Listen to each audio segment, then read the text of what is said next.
Snap Judgment Studios.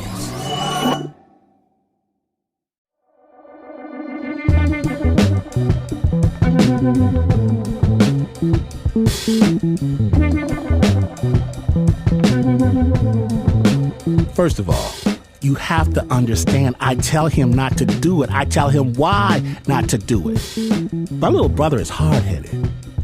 9 years old, gets in his little head. He's going to take his little money from cutting people's lawns, from weeding Miss Chalmers' garden. He's going to not get the candy, not get comic books. He's going to be a good little saver. And instead, he's going to buy an aquarium.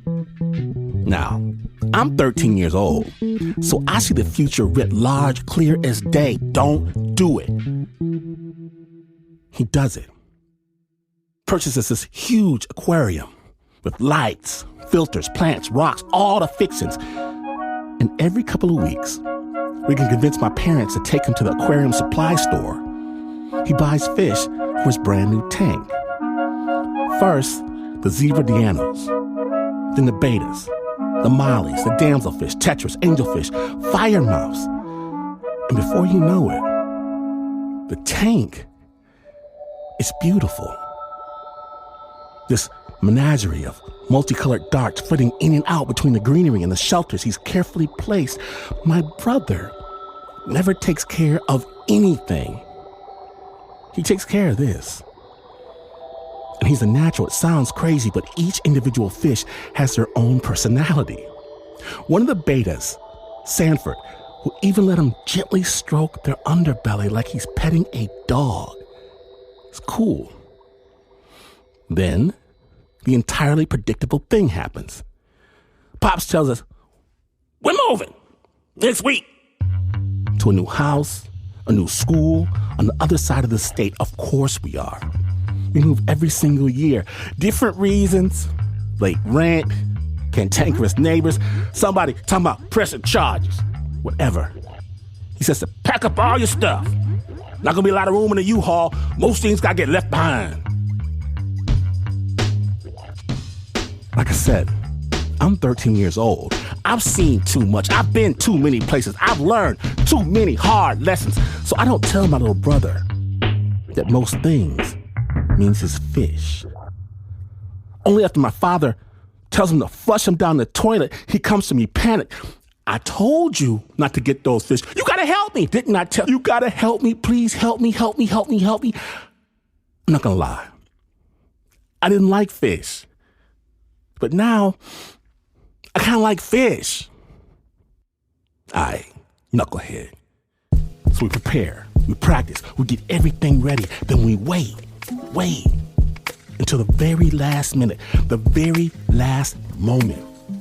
Because we know, when you put the fish in the plastic bags, the race is on. Every second counts. If we don't get them back in the aquarium soon, they die. If it's too hot, too cold, in between our legs and the back of the station wagon, they die. If the water leaks, they die. And I'll never forget that look on my little brother's face as he checks and rechecks the seals on the plastic bags as we ride down I-96 toward Grand Rapids.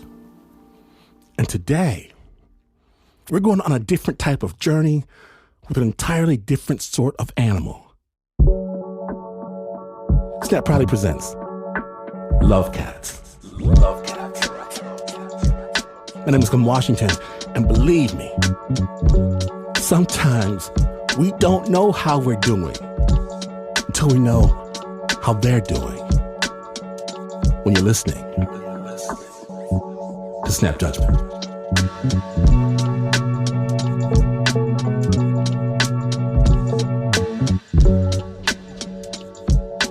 Now, Rasha Elass, she knows the road.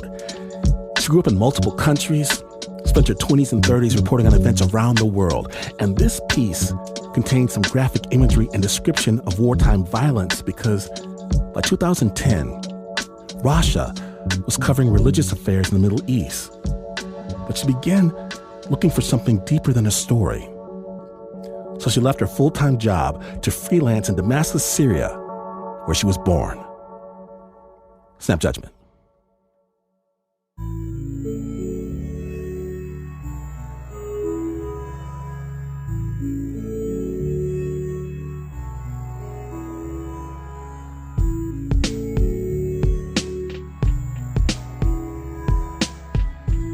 The reason I wanted to go back to Syria so badly was because for a long time I did feel nostalgic for something that never was there, like as if it were just a mirage. And I thought, I have to go to Syria. This was the country that for my entire life I felt I needed to connect with, to understand. I had always felt some sense of belonging, but I wanted to cement that belonging, even if it was an illusion. I mean, maybe all our sense of belonging is an illusion.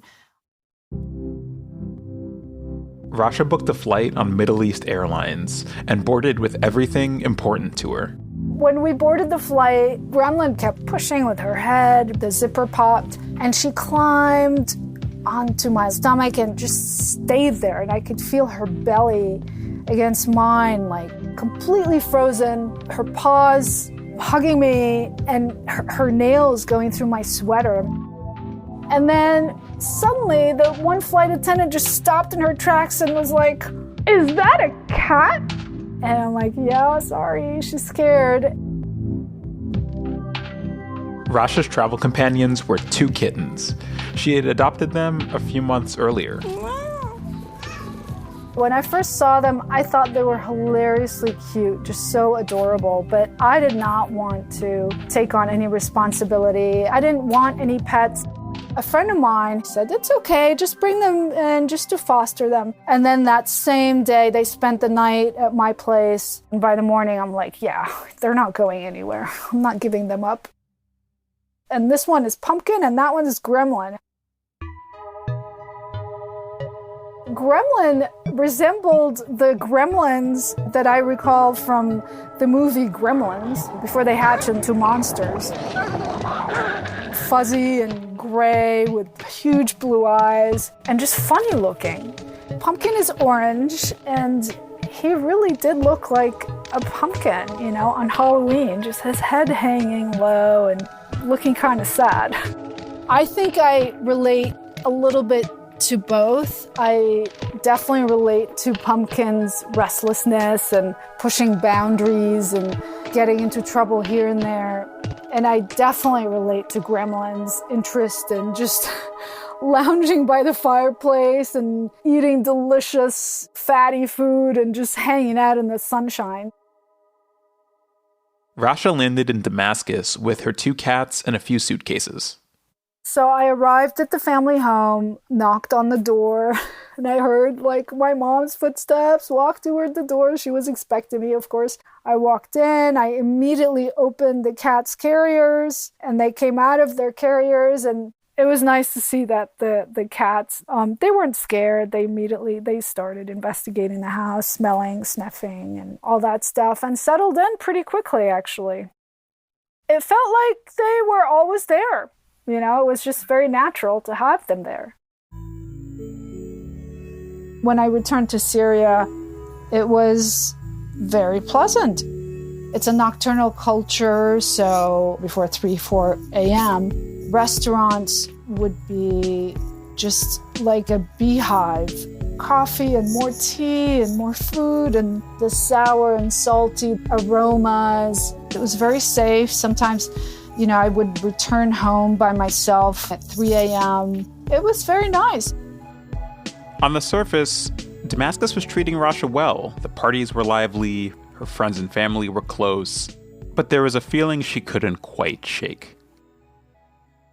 I felt like that would manifest itself in very simple ways, like in the small talk that people do that I never quite pinned down. Even like buying a cup of coffee from the coffee shop and the barista would be like, "Oh, you have a slight heaviness to the tongue," you know, as in you have like a slight accent. Even though I'm fluent in the language and I grew up with the same food and all that stuff, I was still an outsider, you know, the one not left and comes back sometimes. Even though she lived there with her cats and spoke fluent Arabic, Rasha struggled to call Syria home. As a journalist, it seemed like no one cared about stories from Syria, a closed-off country where nothing new seemed to happen. But then she started to notice something. If you listened hard enough, or you looked hard enough, you could see something seething beneath the surface. I mean, there were a lot of problems. Everything seemed to be unsustainable, starting with the corruption, for example. Simple things, like the cop might pull you over for running a red light, but immediately you just tip him and he'd let you go. You know, the authorities coming in and demanding bribes in return for not evicting you. You know, and the same like with education. All my cousins, you know, they had to bribe college professors, pay them extra so that they would help them pass the exams. So these things were just everywhere, and they were very frustrating because you could see where disaster could potentially explode.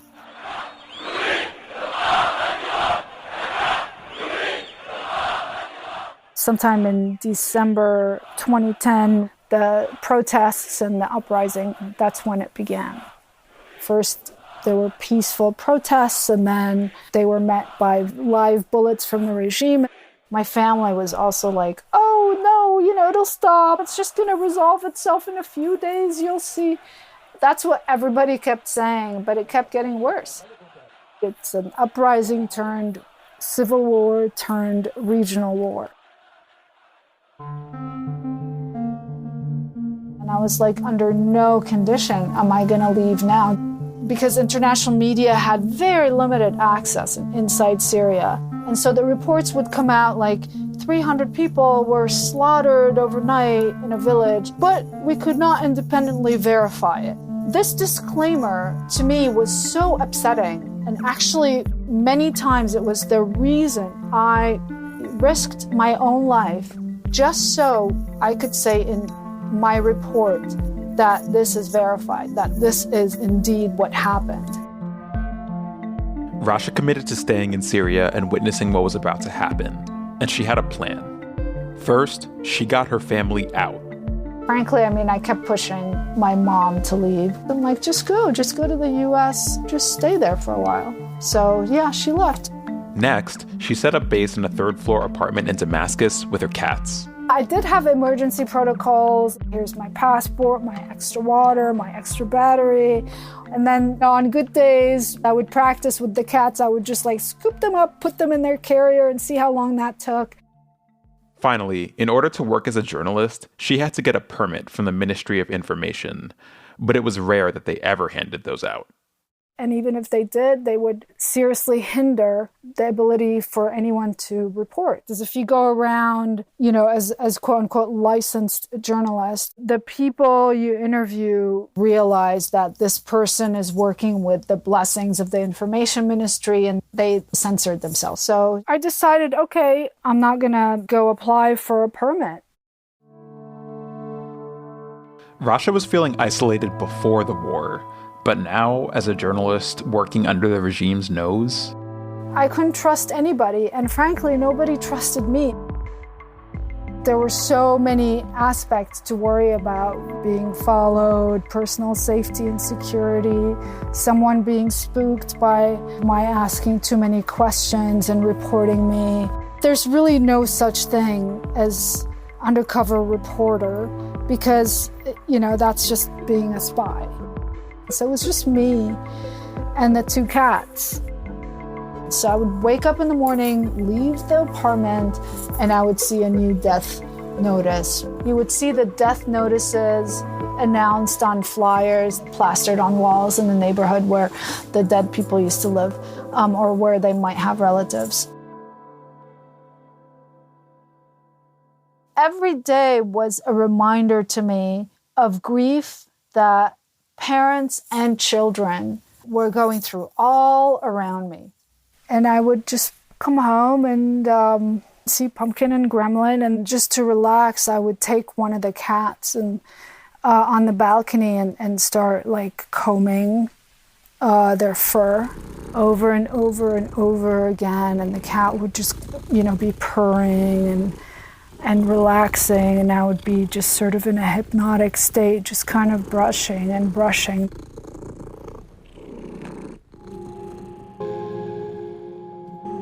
Rasha snuck in and out of regime and rebel-controlled areas, watching the clothing she wore and who she talked to. At home, the phone barely rang anymore, and when the power was cut, she and the cats were left alone in the dark with the sounds of war.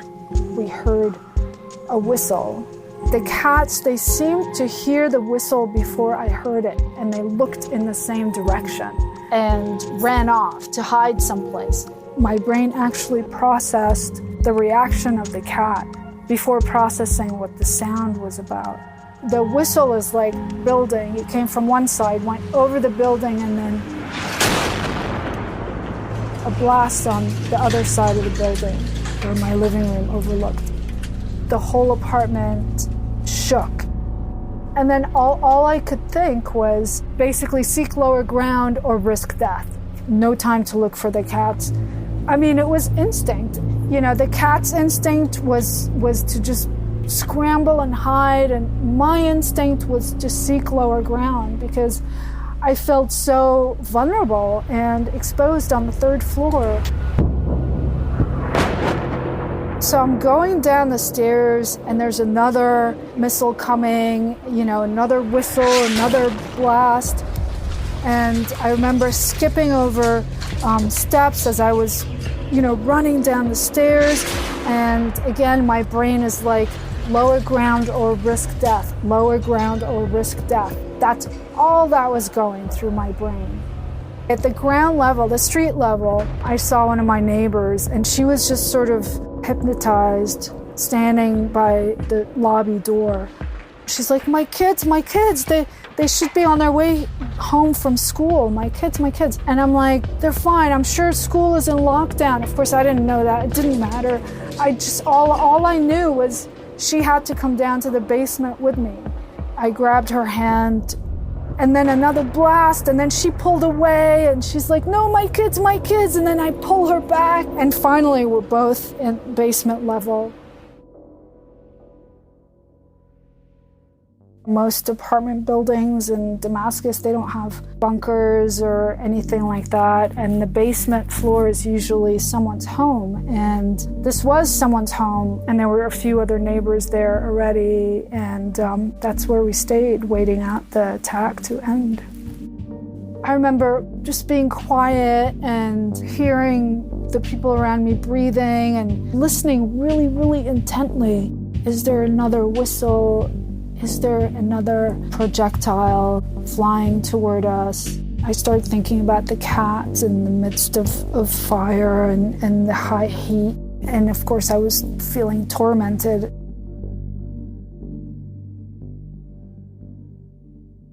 Slowly, we ventured up from the basement. We saw some government guards on the street level, and they were outside, so that was kind of a visual cue that the attack was over. So I went upstairs and I opened the door.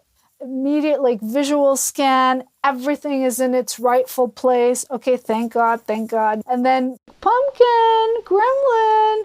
Where are they? Pumpkin, gremlin. The minute I saw them, it was just relief. And it was like, I knew it.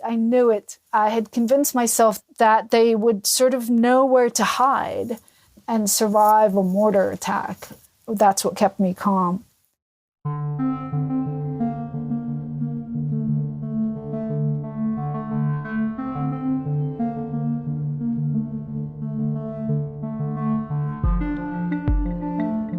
Will Rasha find that connection she's been looking for? Or will the mirage of her home country finally disappear into the fog of war? Stay tuned.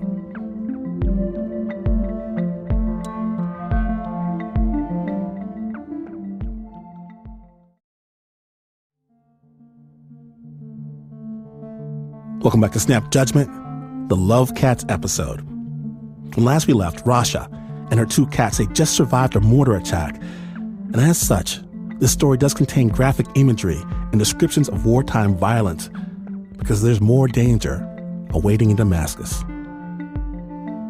Over the next weeks, another mortar attack struck near the apartment, and then another. The cats always sprinting for cover. There was one time when I kept a litter box on the balcony in a protected area. And one time Gremlin was using the litter box, and then boom, there was a blast while she was doing her business. And poor thing, she jumped high in the air and scrambled. And then she stopped using that litter box. They just have such strong instinct. They reacted differently to a mortar shell than to a car bomb, for example. Before I heard anything, I would notice both of them would crouch low and then start moving kind of slowly but quickly with their tail being really heavy, dragging behind them on the floor. And as my brain is processing that visual, that's when I would usually hear the boom of a car bomb. And I got to a point where I learned to watch their reaction to help me ascertain whether the blast we had just heard was more likely a car bomb or a mortar shell that exploded.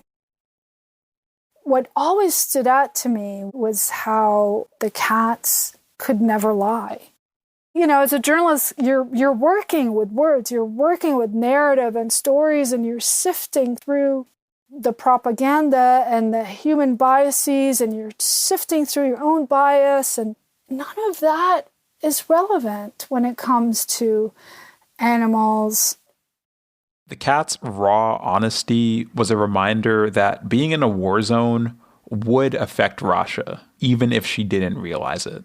I do remember one time a rebel-held town agreed to put down their weapons and surrender themselves to the Syrian authorities. And their sick and injured would be transported out. So I went there, and we were waiting for them to come out. And then finally, UN vans and buses started bringing them out.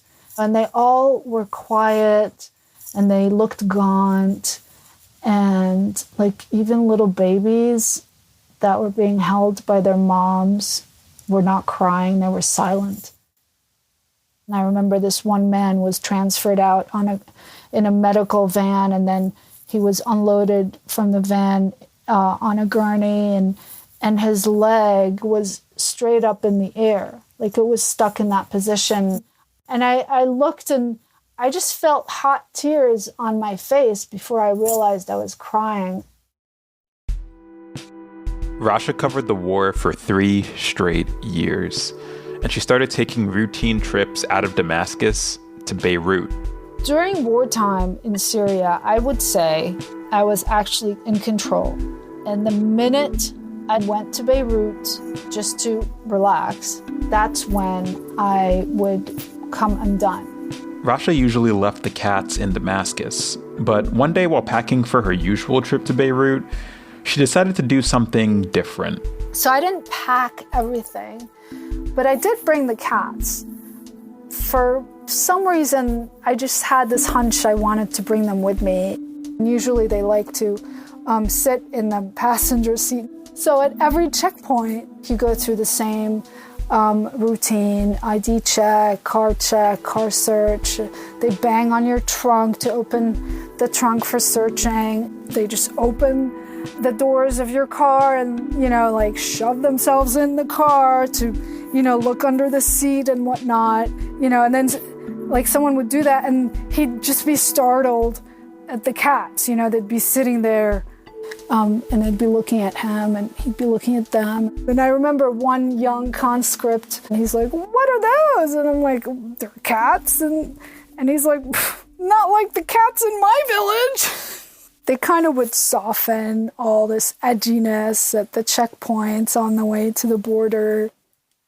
So a couple of days after we arrived safely in Beirut, as I was sort of starting to recalibrate and plan my return and plan more stories to cover back in Syria, I received a phone call from a friend in Damascus advising me not to return.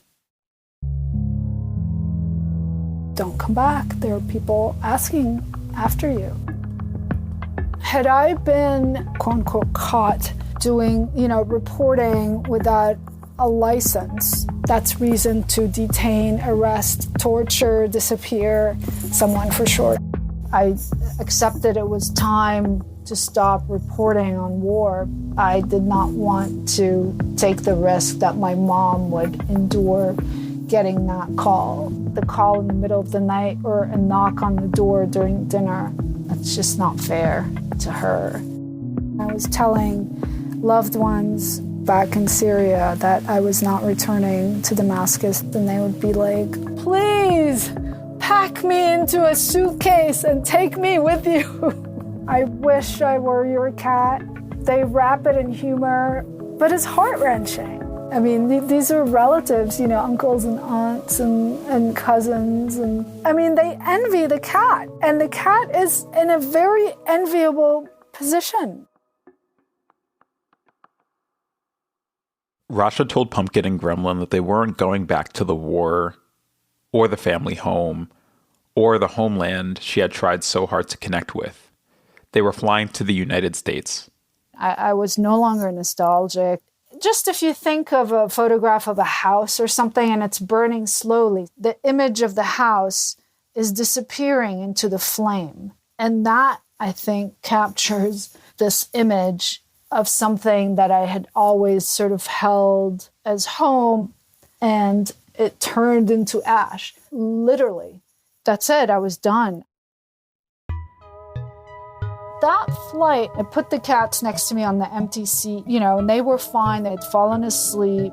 It meant so much because not only were they a constant in my life when nothing else has been constant, they also resembled innocence. The innocence we want to protect in the middle of cruelty. And they survived the war with their innocence intact. I mean, who else can say that? No one. No one else can say that.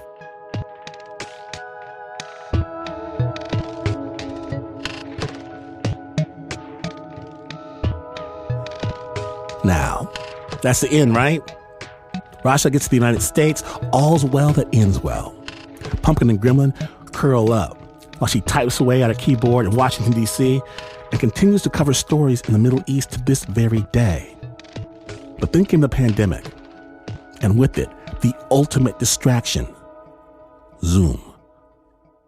That morning, I also happened to be on a meeting for work on Zoom, and I got distracted. And then, I checked where Pumpkin was, and I couldn't find him. I couldn't find him anywhere in the house, and I couldn't find him in the yard. So when I realized that Pumpkin was missing, my mind was frantic, and I started imagining him being run over by a car or being stolen, because, people steal good-looking pets all the time. Let's just stop right there and hear that again.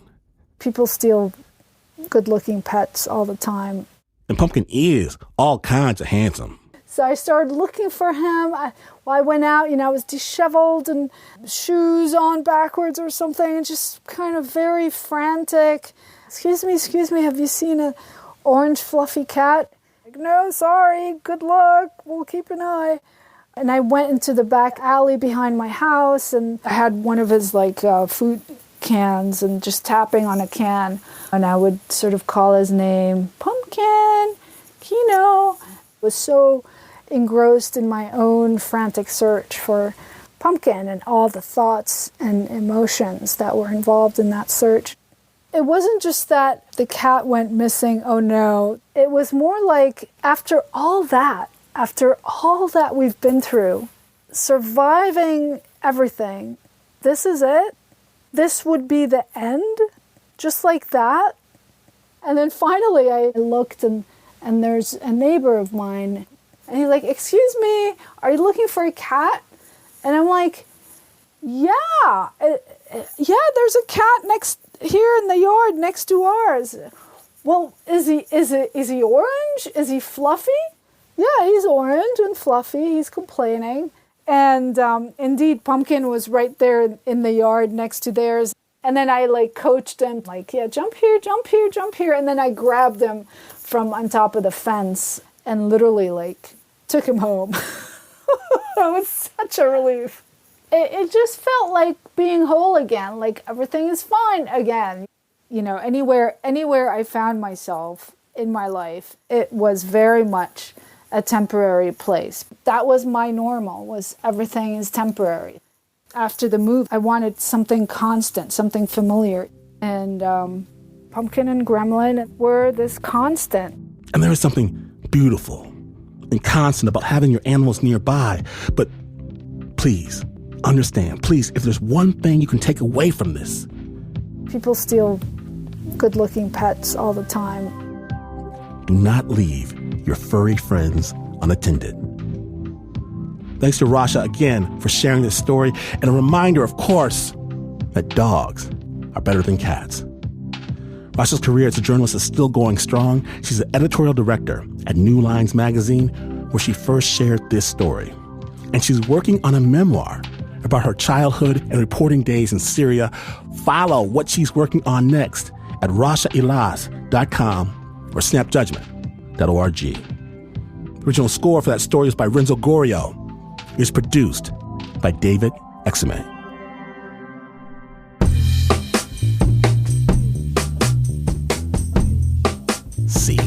See? Snap time flies by. If you want your time to fly by doing chores, long drives, carpool with that Tom from down the street, stupid Tom, I've got the solution at hand. Follow Snap Judgment on any podcast platform to hear more incredible stories. Download The Journey. If you're looking to meet the best people, just look around for who's wearing a Snap Judgment t-shirt. Guaranteed, that person will be awesome. And if you want to be awesome too, yours is available right now at snapjudgment.org. Snap is brought to you by the team that would never tell the cat to go sleep outside so the dog could have the entire couch all to himself because he's such a good boy. No one would do that except for the Uber-Rooser, Mr. Mark Ristich, Nancy Lopez, Pat Mesiti-Miller, Regina Bediaco, David Exumé, Renzo Gorrio, Sheena Shealy, Teo Ducot, Vern Wiley, John Facile, Marissa Dodge, Davey Kim, Bo Walsh, and Annie Nguyen. Wow, this is not the news, no way, it's just the news in fact. While you're juggling bags of your brother's aquarium creatures between your legs in the back of the station wagon, your dad could ask if you want to pull over for a filet of fish sandwich. Very funny, Pops. And you would still not be as far away from the news as this is. But this is PR.